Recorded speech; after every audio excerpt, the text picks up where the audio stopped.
네, 오늘은 11월 마지막 주입니다. 마지막 주 하나님 말씀을 보시겠습니다. 마지막 하나님 말씀은 역대기상 21장을 보도록 하겠습니다. 저는 오늘 역대기상 21장과 시작성경의 마태복음과 누가복음 22장도 같이 아울러서 보도록 하겠습니다. 역대기상 21장 1절로 8절까지 봉독해 올리겠습니다. 사탄이 이스라엘을 대적하여 일어나 다윗을 충동하여 이스라엘을 계수하게 하니 다윗이 요압과 백성의 지도자들에게 말하기를 너희는 가서 브엘사바로부터 단에 이르기까지 이스라엘을 계수하여 그들의 수를 내게로 가져오라. 내가 그것을 알리라 하더라.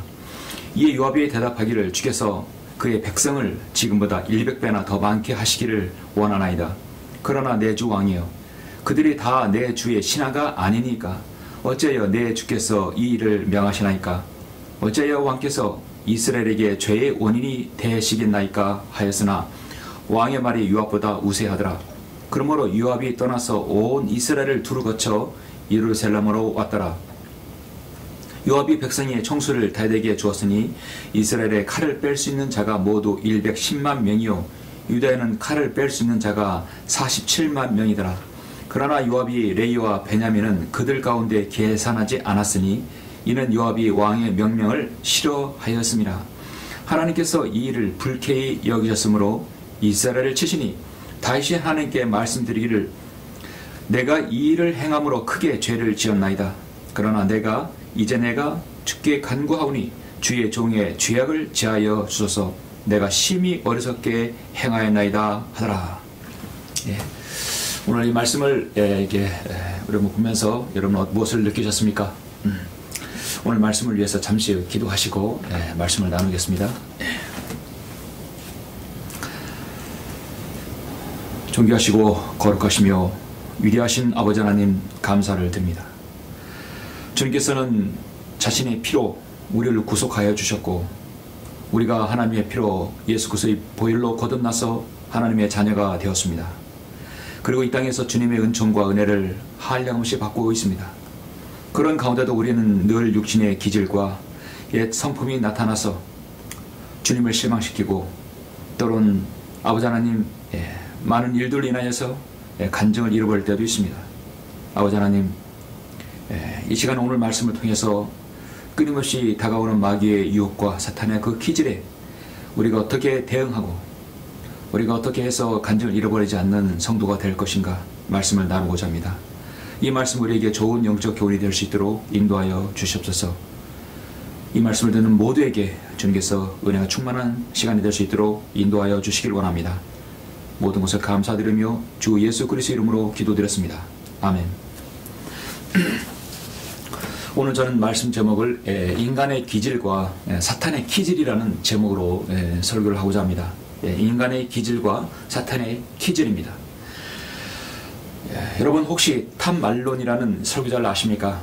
1915년에서 2007년까지 주님을 섬겼던 탐 말론 설교자입니다.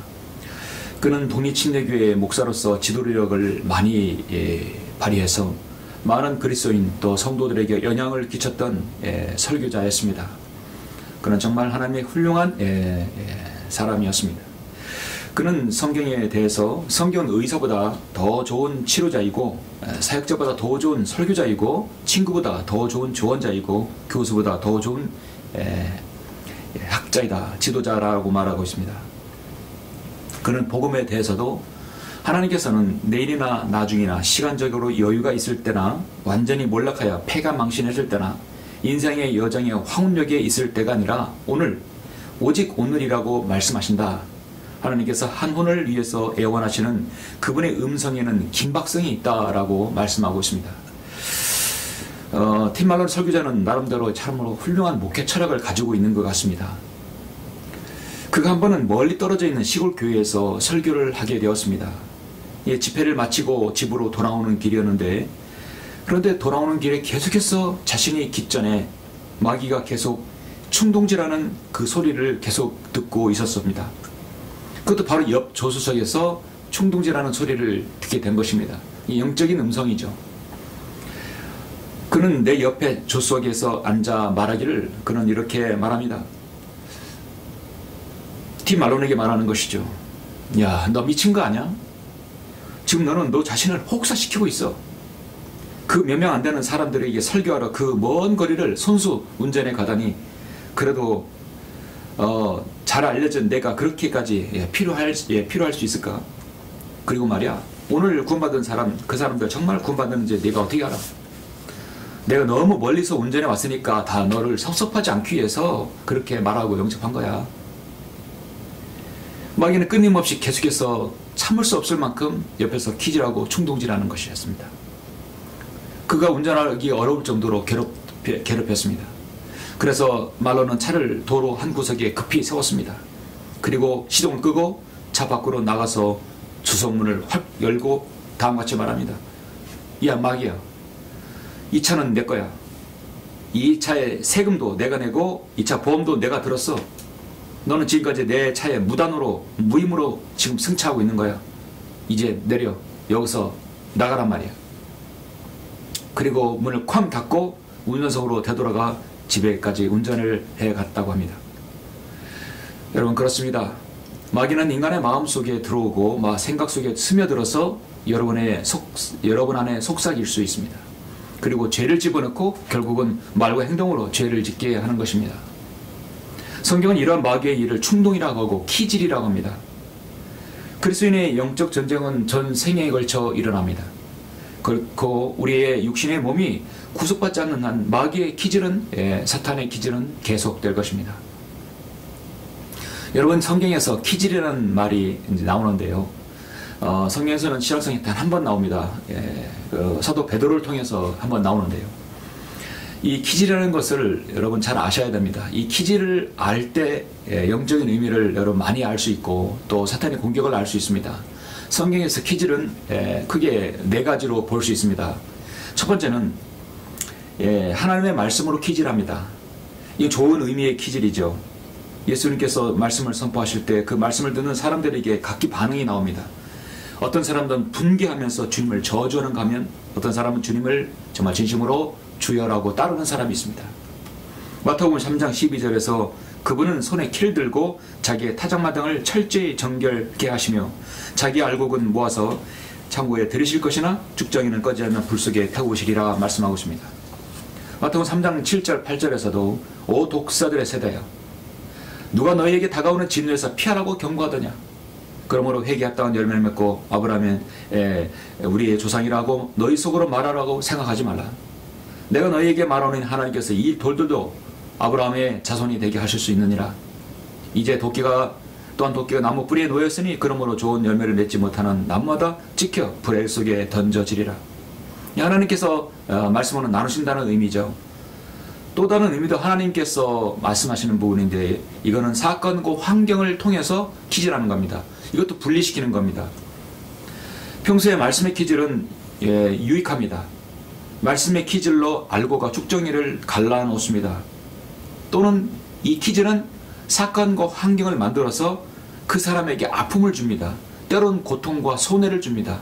그런데 결국은 그것이 그 사람에게 엄청나게 인생의 생애의 유익이 될 수 있다는 것이죠. 이것은 또 하나님의 기질이라고 하는 것입니다. 예를 들어서 룻기에서 나오며 엘리멜렉이 모압으로 살 길을 찾아갔습니다. 10년이 지나는 세월 속에 남편은 죽었고 두 아들도 죽었습니다. 이제 그들의 삶은 막막합니다. 하나님께서 기질을 통해서 그 가정을 흔들어 놓은 겁니다. 남편도 죽고 두 아들도 죽으니 얼마나 인생이 시련이 여러분 대단하겠습니까? 그래서 내 인생은 마라라고 했습니다. 마라가 뭡니까? 저렇게 해서 마라는 쓴물입니다. 내 인생은 쓰디쓴 인생이라고 하는 것입니다. 하나님께서 나에게 이처럼 모질게 대하셔서 내가 지금 이렇게 산다. 그리고 나는 베들레헴으로 돌아갈 것이다. 하나님께서 이 나오미가 다시 베들레헴에 돌아가게 하는 사건을 만든 것입니다. 거기서 여러분 룻이 따라가지 않았습니까? 룻의 결과로 인해서 거기에서 어떻습니까? 바로 다윗이 거기서 탄생한 것입니다. 하나님의 섭리 가운데 기질하는 것이죠. 구약의 선지자 요나에게도 급격한 환경의 변화를 주어서 어떤 임무를 띠고 있는 사람인지 알게 되었습니다. 그래서 하나님의 말씀을 실현하고 또 아시리아에서 복음을 전하게 말씀을 전할 수 있게 하신 것입니다. 그 두 번째는 기질은 하나님께서 환경과 사건을 만들어서 하나님의 영적 유익을 방향으로 인도하시는 겁니다. 세 번째 기질은 바로 주 예수 그리스도의 재림입니다. 이 땅을 철저히 정결케 하시는 기질입니다. 이것은 앞으로 실현될 일입니다. 마태복음 25장 32절부터 보시면 인자가 그의 영광 중에 오고 또 모든 거룩한 천사들이 그와 함께 오면 그때 그가 그의 영광의 보좌에 앉으리니 그 앞에 모든 민족들을 모아놓고 마치 목자가 양들을 염소들에서 갈라놓듯이 그들을 따로 갈라놓으리라 말씀하고 있습니다. 그의 양들은 그의 오른편에 염소들은 그의 왼편에 세워두고 왕이 그의 오른편에 있는 사람들에게 오라 내 아버지의 복을 받을 자들아 세상의 기초가 놓인 이래로 너희를 위하여 준비한 그 왕국으로 이어가더라.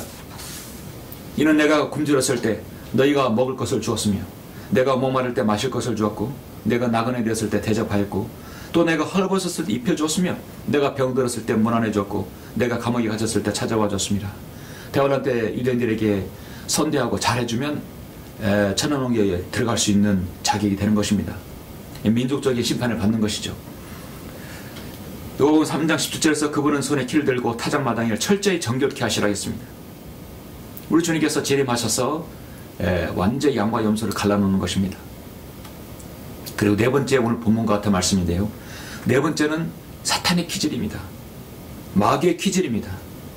그 기질을요 인간의 기질을 이용하는 것이에요. 인간의 기질과 옛 유신의 성품을 편성해서 마귀가 기질하는 것입니다. 인간의 기질 중에 가장 여러분 많이 나타나는 기질이 무엇입니까? 첫 번째 교만이고 두 번째 인간의 자신의 욕망입니다. 그렇게 해서 죄를 지어서 하나님의 심판을 받게 하는 것이죠. 이것은 마치 발람의 교리라고 볼 수도 있습니다. 그 나중에 제가 또 설교할 기회가 있을 것입니다. 중요한 것은 여러분들에게 하나님의 말씀이건 환경이건 여러분에게 있는 기질은 누가 하는 것인가? 마귀의 기질인가? 사탄의 기질인가? 아니면 하나님의 기질인가? 하나님의 기질은 여러분을 더 정결케 하기 위해서 여러분의 더 주님 앞에 더 부복하고 여러분에게 영적인 복으로 함께 하시기 위해서입니다. 그러나 사탄의 기질은 여러분을 철저하게 망가뜨리는 것입니다. 오늘 주일 말씀은 성경에서 가장 위대한 인물 중 한 사람인 다윗 생애를 잠시 보고자 합니다. 여기에서 우리는 중요한 영적 교훈을 얻을 수 있습니다. 여러분은 세계적으로 잘 알려진 카메라 브랜드가 또 뭐가 있습니까? 뭐 여러 가지가 있죠. 우리 삼성이 있고 또 소니가 있고 여러 가지 캐논이 또 있습니다. 그래서 카메라 브랜드 가운데 캐논이라는 제품이 있습니다. 예, 좋은 카메라죠. 캐논이라는 뜻이 무엇입니까? 영어의 캐논은요, 이 원래 뜻은 자, 그 다음에 스케일, 그 다음에 한마디로 기준이라는 뜻입니다. 그러니까 카메라 이름을 캐논이라고 부르는 것은 자신들이 만든 카메라가 모든 카메라를 측정하는 자요 기준이라는 뜻이죠. 카메라의 기준은 캐논이다. 이거는 정말 일본 사람들의 대단한 자부심이요, 한편으로는 대단한 교만이기도 합니다.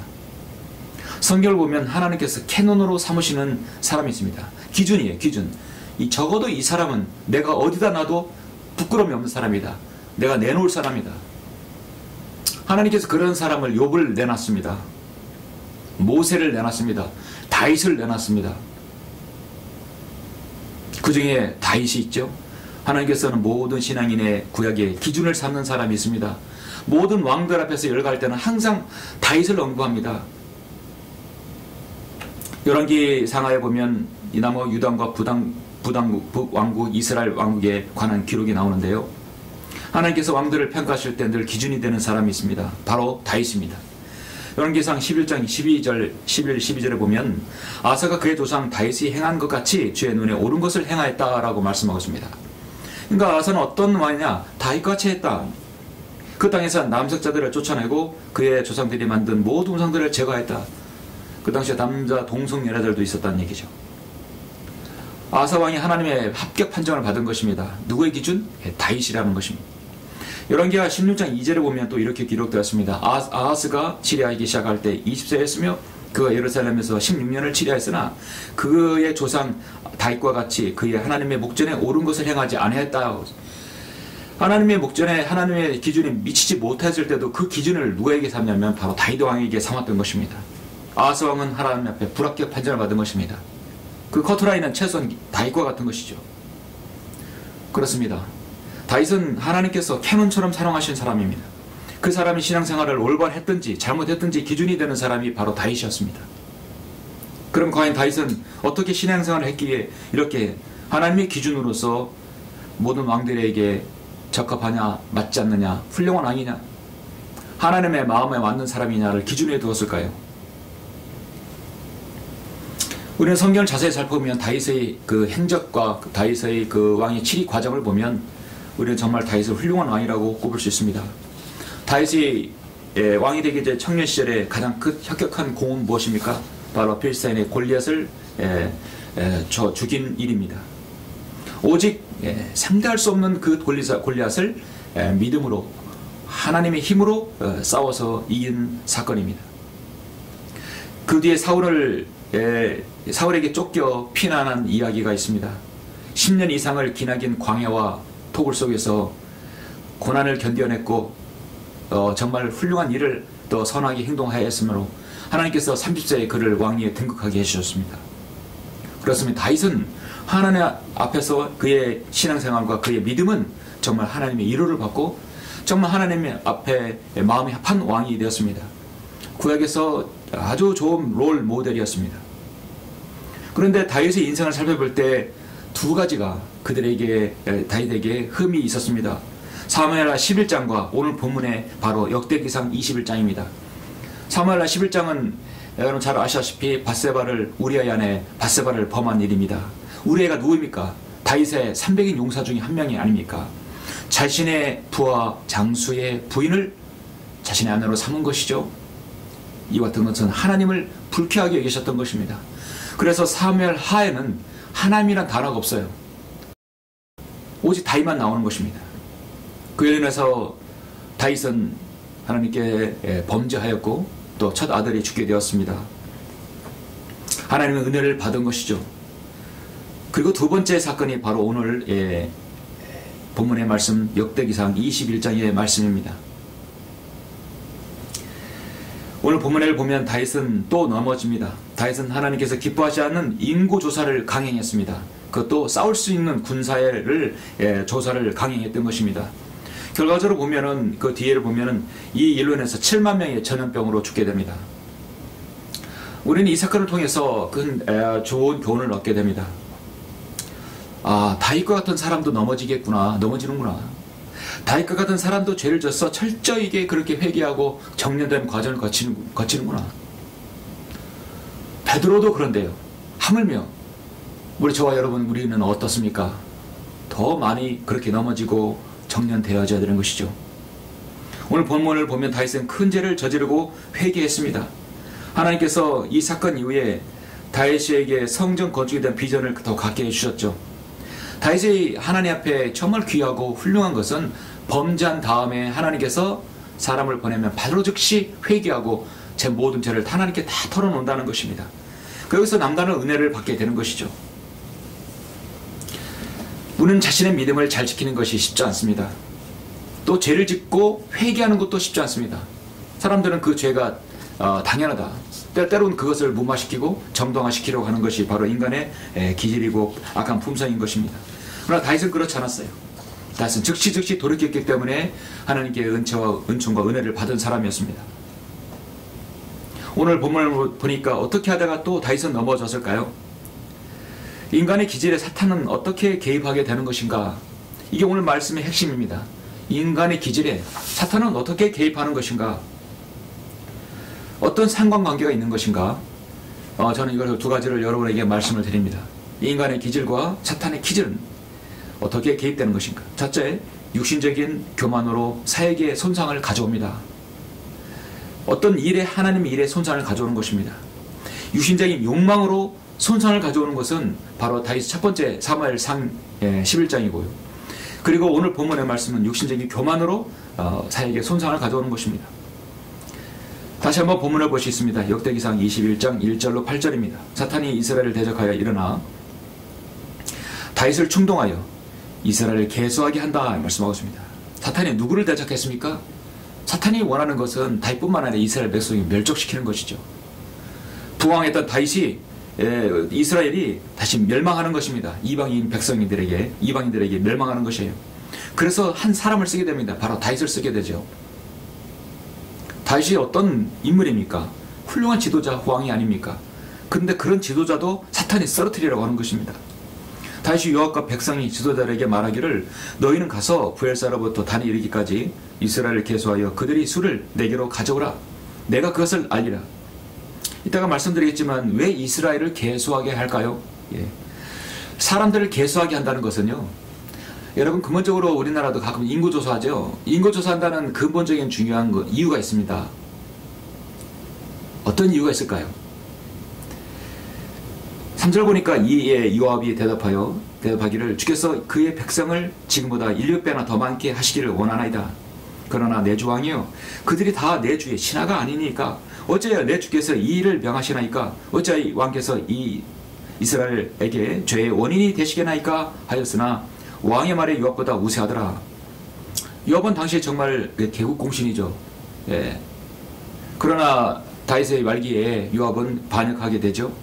이때까지는 아주 충신이었습니다. 이것은 옳지 않습니다. 숫자를 세건 세지 않건 그것은 다 주의 신하가 아닙니까? 훌륭한 조언이죠.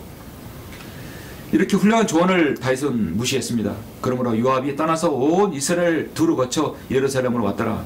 요압의 백성의 총수를 다윗에게 주었으니 이스라엘의 칼을 뺄 수 있는 자가 모두 110만 명이요 유다에는 칼을 뺄 수 있는 자가 47만 명이더라. 47만 110만 명 157만 명이네요. 우리나라 군대가 60만 명이면 엄청나게 많은 숫자죠. 그러나 요압의 레이와 베냐민은 그들 가운데 계산하지 않았으니 이는 요압이 왕의 명령을 싫어하였습니다. 하나님께서 이 일을 불쾌히 여겼으므로 이스라엘을 치시니 다윗이 하나님께 말씀드리기를 내가 이 일을 행함으로 크게 죄를 지었나이다. 그러나 이제 내가 죽기 간구하오니 주의 종의 죄악을 제하여 주소서. 내가 심히 어리석게 행하였나이다 하더라. 다윗이 이렇게 죄를 짓고 하나님께 즉시 엎드려서 회개하는 것은 오늘날 그리스도인이 죄를 짓다 하더라도 자백하여서 하나님께 용서받는 것과 좋은 예표가 되는 것입니다. 우리는 여기서 잊지 말아야 할 것은 우리의 모든 생각과 마음은 영적 전쟁터라는 사실입니다.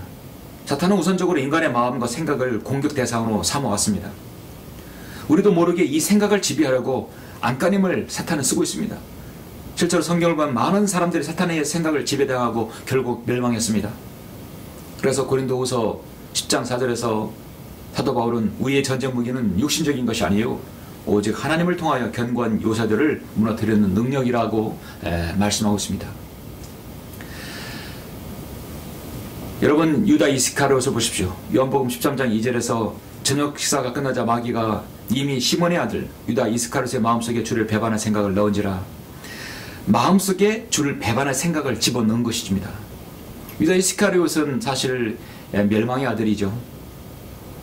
그는 자기 거처로 갔다가 대환란때 다시 사탄의 화신으로 나올 것입니다. 유다 이스카리옷이 3년 동안 주님을 모셨던 그가 예수님을 은 30일 팔아 넘겼습니다. 자신의 스승을 배반했고 십자가 달려 죽게 한 것이었습니다. 그것은 오히려 우리에게의 구원의 바로 주님의 구속 사역이었죠. 눈에 보이지 않는 마귀와 사탄은 끊임없이 인간을 공격합니다. 오늘 본문의 말씀도 마찬가지입니다. 사탄이 그 마음속에 인구조사를 하고 싶은 생각을 넣은 것이죠. 다윗의 범죄의 출발점이 바로 사탄에게 있는 것입니다. 사탄이 이스라엘을 대적하였다 말씀하고 있습니다. 그런데 문제는 당사자들은 사탄이 넣어준 생각을 스스로 깨우치지 못한다는 것입니다. 자신의 욕망과 교만이 그걸 가려버리는 것입니다. 계속해서 9절부터 14절 보시면 그러자 주께서 다윗의 선견자 갓에게 일러 말씀하시기를, 사무엘하 11장에서는 나단 선지자를 보냈는데 여기는 갓 선지자를 보냈죠. 네, 선견자를 보냈습니다. 너는 가서 다윗에게 일러 말하라. 주가 이같이 말하노라. 내가 내게 세 가지를 제시하노니 너는 그 중에서 하나를 택하라. 내가 그것을 내게 행하리라 하니, 가시 다윗에게 말하기를, 가서 그에게 말하기를 주께서 이같이 말씀하시나이다. 3년간의 기근이든지 아니면 적 앞에서 석 달간 패하여 내 원수들이 칼에 쫓기든지 아니면 주의 칼 즉 전염병이 3일 동안에 이 땅에 만연하여 주의 천사가 이스라엘을 온 지경을 멸할 것인지 너는 택하라. 그러므로 이제 내가 나를 보내신 분께 무슨 말을 다시 전해야 할지 숙고하소서 하더라. 다시 갓에게 말하기를, 내가 큰 공경에 처해 있도다. 이제 나로 주의 손에 떨어지게 하라. 이는 주의 자비가 심히 크심이라. 나로 사람의 손에는 떨어지지 않게 하라 하니라. 주께서 이스라엘에게 전염병을 보내셨더니 이스라엘에서 7만 명이 죽었더라. 이 일로 인해서, 한 번의 계수로 인해서 이스라엘의 백성 아까운 7만 명이 죽게 된 것입니다. 얼마나 큰 손실입니까? 이렇게 인간의 기질 안에 사탄이 개입하면 하나님의 사역에 큰 손상을 가져오는 것입니다. 죄의 싹은 사망이라는 것을 알 수 있게 되죠. 우리는 이 전염병을 통해서 7만 명이 죽게 된다는 것입니다. 모든 곰팡이, 전염병, 인간의 생사화복, 그 다음에 날씨, 이 세상에 일어나는 모든 현상들은 하나님께서 관장하심을 알 수 있습니다. 우리는 지금 이 코로나 바이러스가 어느 정도 수준인지는 사실 정확히 모릅니다. 코로나가 감기와 같은 것이라고 저는 생각하지만, 코로나로 인해서 얼마나 많은 사람 통제하고 또 제약시킵니까? 또 백신을 만들어서 사람을 또 이렇게 어렵게 만듭니다. 이 모든 것을 바로 인간의 기질, 제약된 기질 안에 나오는 것입니다. 다만 하나님께서 그것을 허용하신 것이죠. 하나님께서 과연 언제까지 이 일을 허용하실 것인가, 제 가장 궁금한 것입니다. 저는 가장 그것이 퀘스천입니다. 닐 앤더슨 설교자는 이런 말을 했습니다. 사탄의 전략은 그의 생각을 당신의 마음속에 심어놓고 그것이 마치 당신 안에서 생겨난 것인 양 믿게 만드는 것이다. 정말 훌륭한 말입니다. 실제로 오늘 본문에서 다윗은 인구조사라는 생각을 자기 생각을 줄 알았다는 것입니다. 그렇습니다. 사탄은 오늘도 옛 육신의 성품 속에, 마음속에 악한 생각을 씹어 놓을 수 있습니다. 그래서 그것이 자신의 생각인 양 말하는 것입니다. 우리는 우리의 생각과 마음을 늘 검증해야 합니다. 이 생각은 어디에서 온 것인가? 사탄의 기질에서 온 것인가? 하나님의 기질에서 온 것인가? 점검해 보아야 합니다. 그런데 여러분, 감사한 것은 구원받은 마음속에는, 우리 안에는 내주신 성령님께서 계시기에 그걸 한 번씩 늘 걸러 필터링 해주십니다. 이것이 하나님의 로부터 온 것인가 사탄으로부터 온 것인가를 늘 한번 여러분 걸러줘야 됩니다. 다윗이 왜 사탄에게 넣어준 생각을 분별하지 못했을까요? 다윗의 마음속에는 교만과 욕망이 분출했기 때문입니다. 더 자세히 말하자면 바로 교만인 것이죠. 자, 이와 같은 상황에서 사실 다윗은 문제될 것이 없다고 생각한 것입니다. 그 앞선 18장부터 20장까지 역대기상에게 보면은 다윗은 승전보가 계속 길게 자세하게 기록되어 있습니다. 다윗은 필리스타인이 군대를 쳐서 항복을 받았고 암몬과 아람을 쳐서 무너뜨렸고 또 랍바와 전쟁에서 승리했습니다. 이 전쟁에서 승전보가 계속 나왔고 다윗은 주변국의 맹주로 활약하게 되었습니다. 그렇기 때문에 다윗은 여기서 교만해질 수밖에 없는 것이죠. 다시 사무엘하 11장에서 바스바를 범할 때도 모든 부하들은 다 전쟁에 나갔던 것입니다.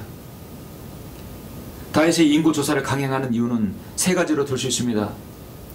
그것은 여러분 바로 인구조사의 목적은 첫 번째 세금 징수 때문에 그렇습니다. 더 많은 세금을 거둬들이기 위해서 그렇게 하는 것입니다.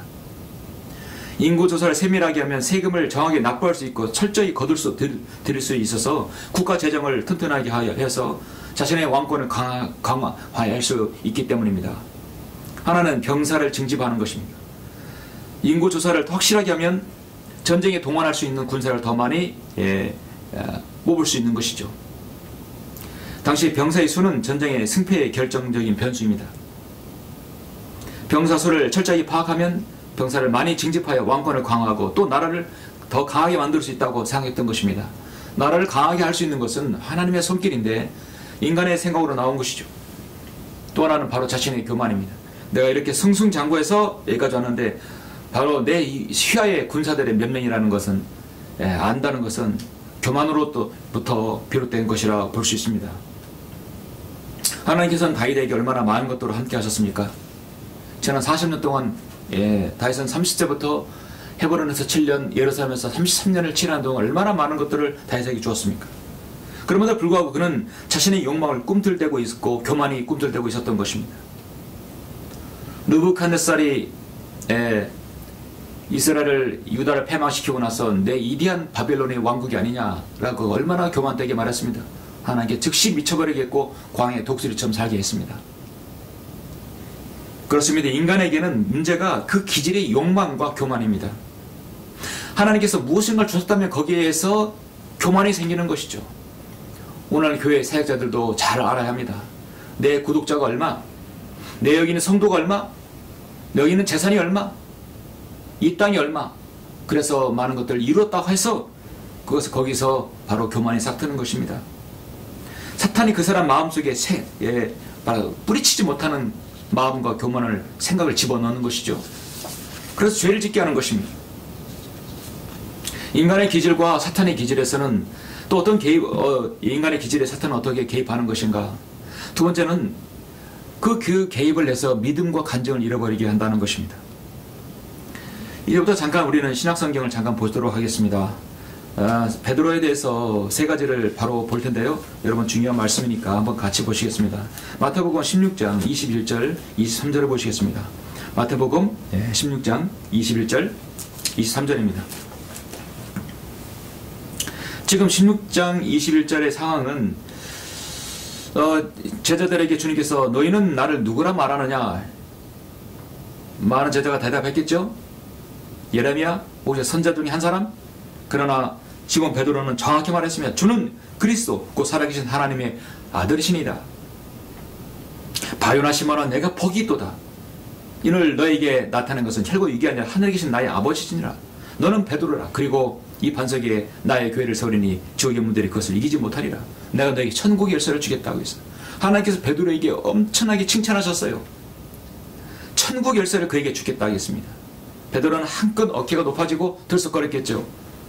그런데 이 일이 있고 나서 그때부터 예수께서 자기가 예루살렘에 가야 될 것과 장로들과 선임 제사장들과 서기관들로부터 많은 고난을 받아야 될 것과 죽임을 당할 것과 셋째 날에 다시 일으켜질 것을 제자들에게 알려주기 시작하시더라.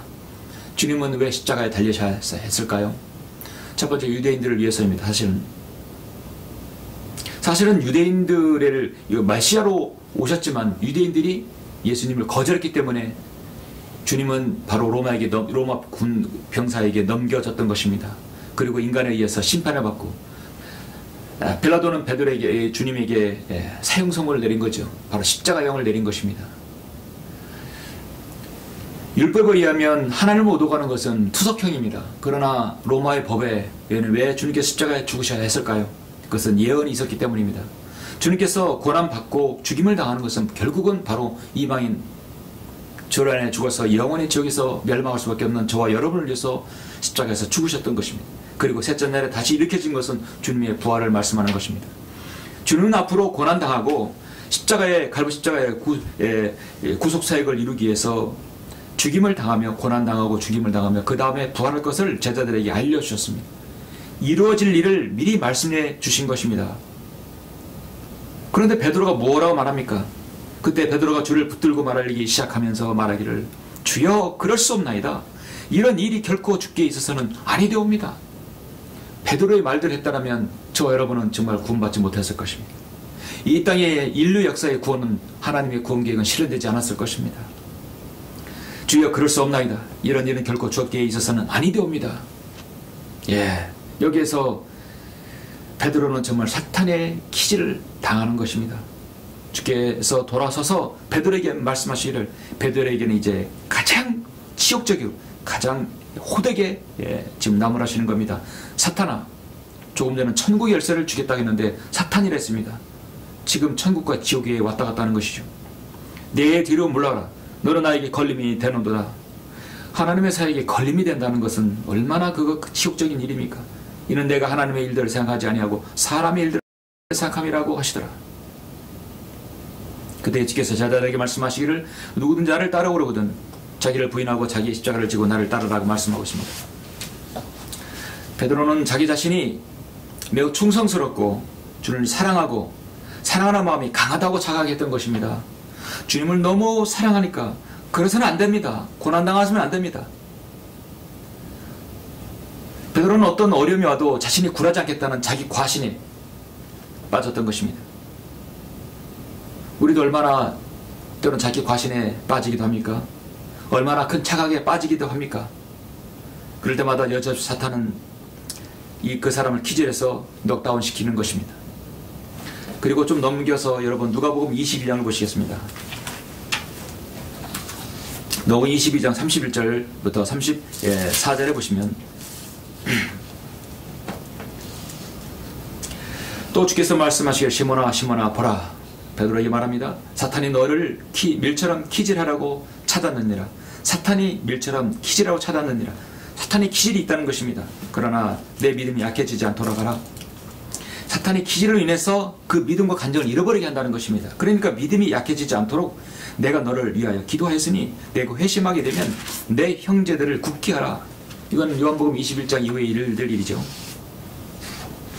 베드로는 한때 주님을 부인했기 때문에 제자의 자격을 잃어버렸기도 했습니다. 요한복음 21장에서 베드로는 거기서 뺐죠.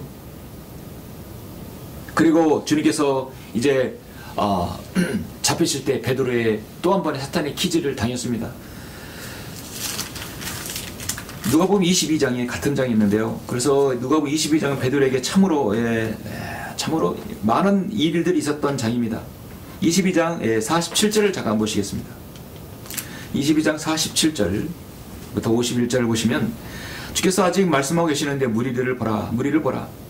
주님께서 잡히시기 전에 갈보리 십자가에서 구속사를 하시기 전에 겟세마네 동산에서 밤을 새워 기도하시고 이제 아침이 되었습니다.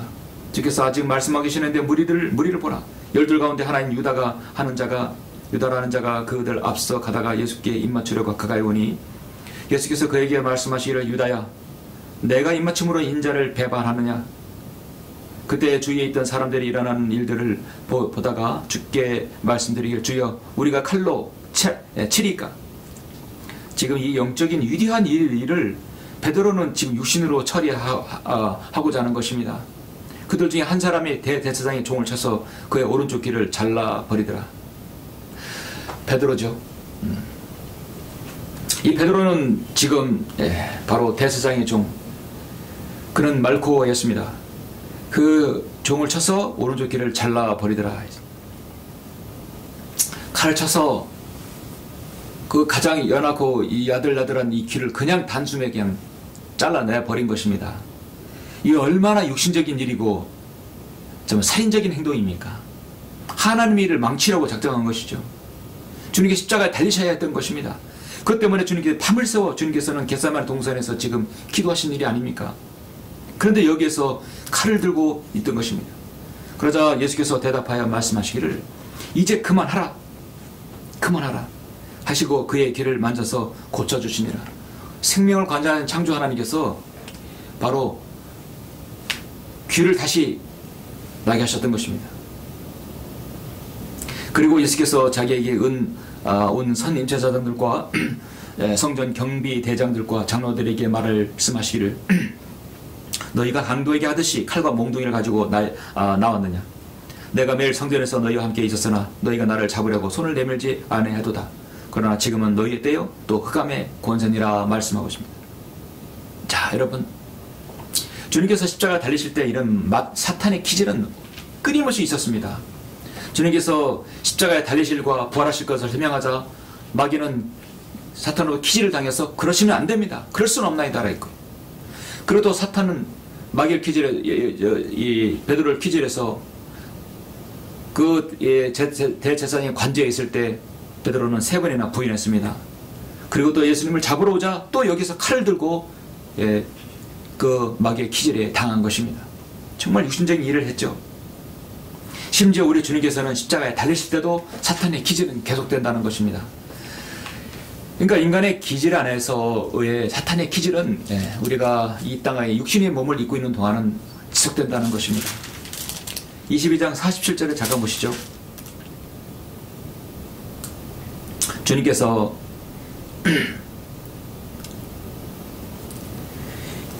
47장 보시면 47장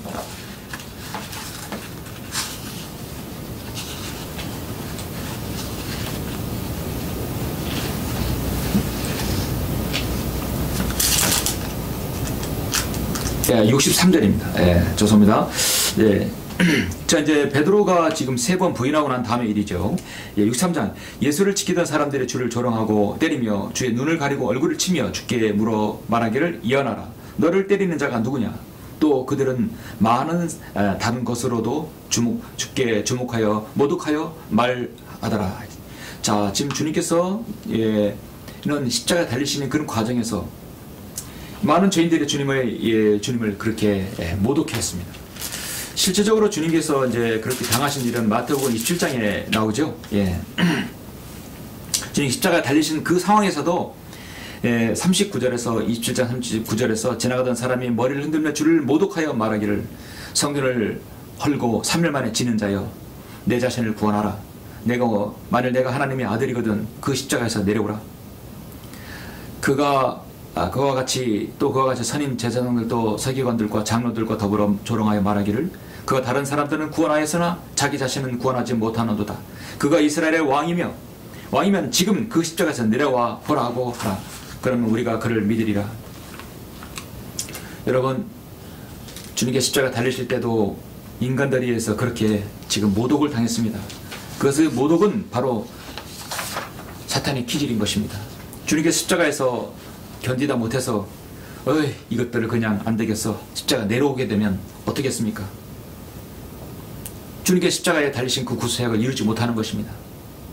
주님의 초림은 사실 하나님의 섭리 가운데 보시면 우리 죄인들을 구원하시기 위해서 오셨던 것입니다. 그 일을 완수하지 못하는 것이죠. 마귀의 기질은 계속됩니다. 성전을 헐고 3일 만에 지는 자여 내 자신을 구원하라. 내가 하나님의 아들이면 십자가 내려와라. 우리는 주님의 일을 사역하면서 주님과 또 동참하면서 십자가에 내려올 때가 얼마나 많이 있습니까? 나는 예수 그리스도의 십자가에 못 박혔다고 갈라디아서 2장 20절에 우리는 고백하지 않았습니까? 그가 다른 사람은 구원하였으나 자기 자신은 구원하지 못하는도다. 십자가에서 내려오라. 인간은 끊임없이 마귀로부터 지금 사주를 받아서 끊임없이 주님 보고 십자가에서 내려오라, 십자가에서 내려오라 하겠습니다. 십자가에서 내려오면 모든 것이 끝나는 것이죠.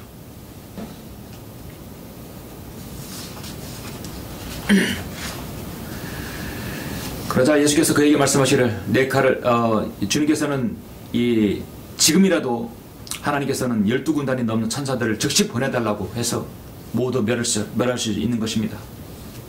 구약성경에서 18만 5천 명의 천사를 내보내서 아시리아 군대를 대파시키는 일도 있었죠. 만화의 왕이신 하나님께서 이간 인간들을 처리하는 것은 아무것도 문제가 되지 않습니다. 우리의 전쟁 무기는 육신적인 것이 아니요 오직 하나님을 통하여 견고한 요새들을 무너뜨리는 능력이라고 했습니다. 여러가지 구성과 하나님을 아는 지식을 거역하여 스스로 축켜 세운 모든 높은 것들을 무너뜨리며 모든 생각을 사로잡아서 그리스도께 복종케 한다 하겠습니다. 너의 복종이 이루어지면 모든 불복종을 응징하려는 준비를 갖추고 있느라 했습니다.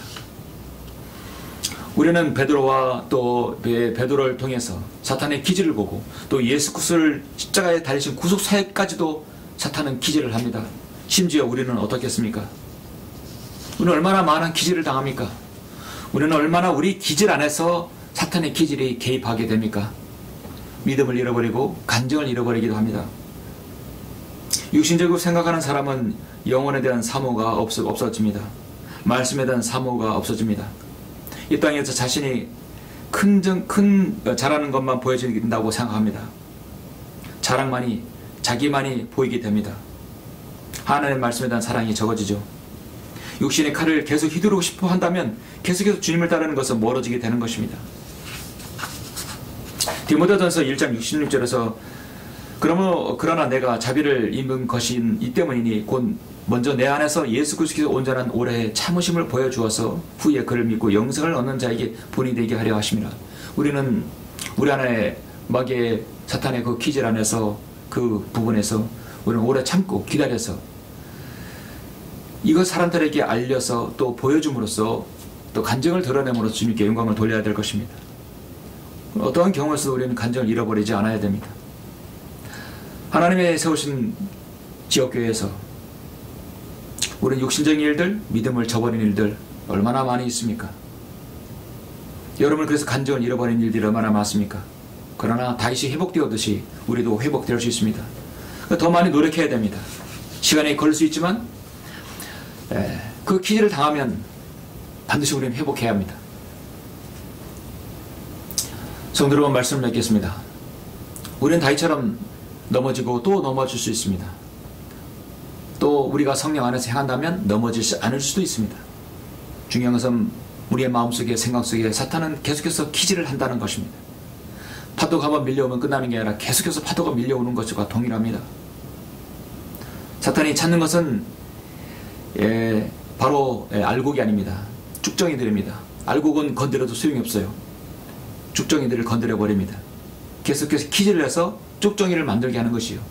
하나님께서 찾는 것은 쭉정이가 아닙니다. 알곡들입니다. 계속해서 기질을 해서 알곡을 걷어들이는 것입니다.